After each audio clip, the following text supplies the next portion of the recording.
Hello, shalom, shalom, soyez bénis frères et sœurs, j'espère que vous allez bien ce matin. J'espère que vous avez bien dormi. Bon week-end à vous. Je venais clarifier un truc. Hier, j'ai fait une prophétie concernant Maman Simone et Yves Gbagbo à 8 h. Et à midi, j'ai vu aussi qu'il y a Eli Pada, le prophète Eli Pada, qui a fait sortir aussi une même prophétie dans ce même sens.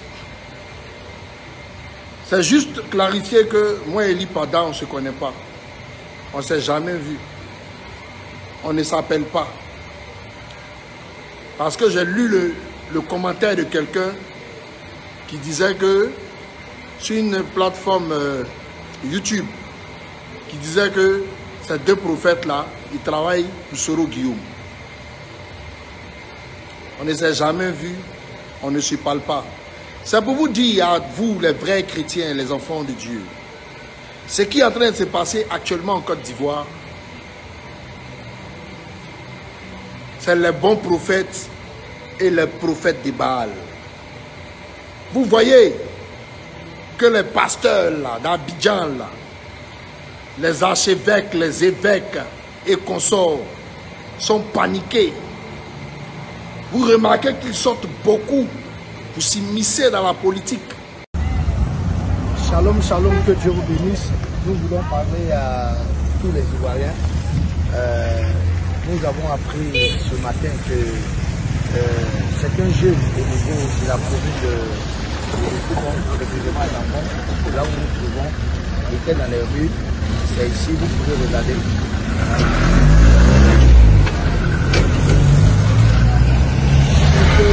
J'ai même brûlé cette voiture et puis on voulait semer le désordre. Donc en tant... Un homme de Dieu, il est fait pour prier pour ses fidèles. Il est fait pour chercher la guérison. Il est fait pour donner la nourriture spirituelle à ses enfants. Il est fait pour combattre dans le bon sens. Mais vous voyez, ils ne sont qu'en train de multiplier des vidéos, parce que leur pitance est en train de leur échapper. Ils sont en train de s'accrocher à un régime à l'agonie. Ils sont en train de prouver qu'ils doivent mériter leur dernier salaire avant la rupture finale de la chute de ce pouvoir en place. Eh oui, c'est ça. Voici vos hommes de Dieu. Vous savez, ils ont tellement mangé l'argent du pays en prenant des enveloppes auprès de l'État chaque fin du mois. Ça fait qu'ils n'ont pas créé d'entreprise. Ils n'ont pas vraiment travaillé dans leur vie. Ils n'ont pas eu vraiment de rentabilité. Et quand ils sont en train d'observer de loin, ils voient qu'ils vont retomber en arrière dans cette pauvreté, cette misère qu'ils avaient laissée depuis longtemps. Ça ne les arrange pas si le pouvoir quitte. Donc ils sont en train de lutter là pour qu'on leur donne au moins une dernière enveloppe qui va leur permettre maintenant de pouvoir se créer. Tout en ne sachant pas qu'ils ne vont plus rester dans la nation. Parce qu'ils ont persécuté les hommes de Dieu. Et ceux aussi en retour, ils doivent aller aussi goûter, voilà, à l'exil. Et c'est un peu ça. Dieu est réel. Dieu est vrai. Dieu est bon. Et Dieu est dans ses vrais serviteurs de Dieu. Moi, qu'il compte sur moi, je ne connais pas la peur et personne ne peut m'effrayer.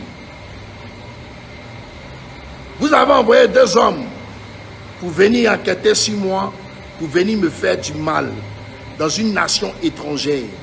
Pour ceux qui ne le savent pas là, je suis Ghanéen de mère. Je suis Ivoirien de père. Donc je suis Ivoiro-Ghanéen. Donc, venir me faire du mal ici au Ghana, c'est comme si tu es venu t'attaquer à un citoyen ghanéen. Parce que je suis citoyen ghanéen. Vous comprenez? Voilà. Et tous les pays limitrophes à la Côte d'Ivoire sont au courant de vos magouilles, de comment est-ce que vous persécutez les hommes de Dieu. Sont au courant de tout. Les 2 gars là, que vous avez envoyés là, ils sont au Niouf. Les autorités ghanéennes m'ont demandé de ne pas médiatiser la chose pour nécessiter d'enquête d'abord. Mais ils ont été pris. Et dès qu'ils ont été pris à leur hôtel là, ils ont vérifié dans leur téléphone, dans leur WhatsApp, ce sont mes images, ce sont mes photos dans leur téléphone, ce sont mes, comment on appelle ça, mon Facebook dans leur téléphone.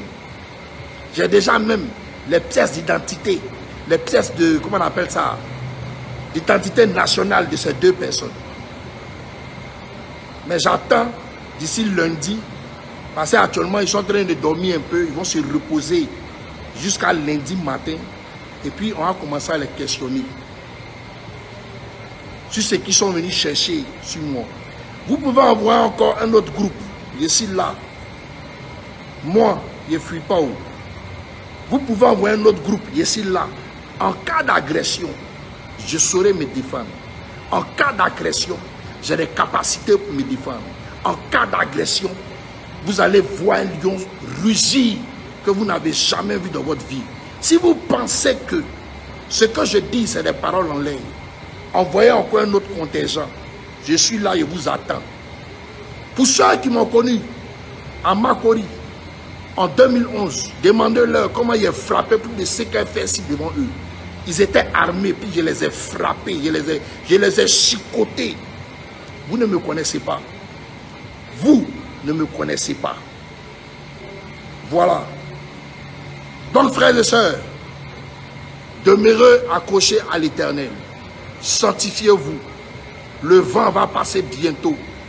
Et ce que vous voyez là, qui bavardent beaucoup là, vous ne les verrez plus. Les vrais enfants de Dieu seront à la tête de la nation pour prendre soin du peuple de l'Éternel. Sur ce, shalom.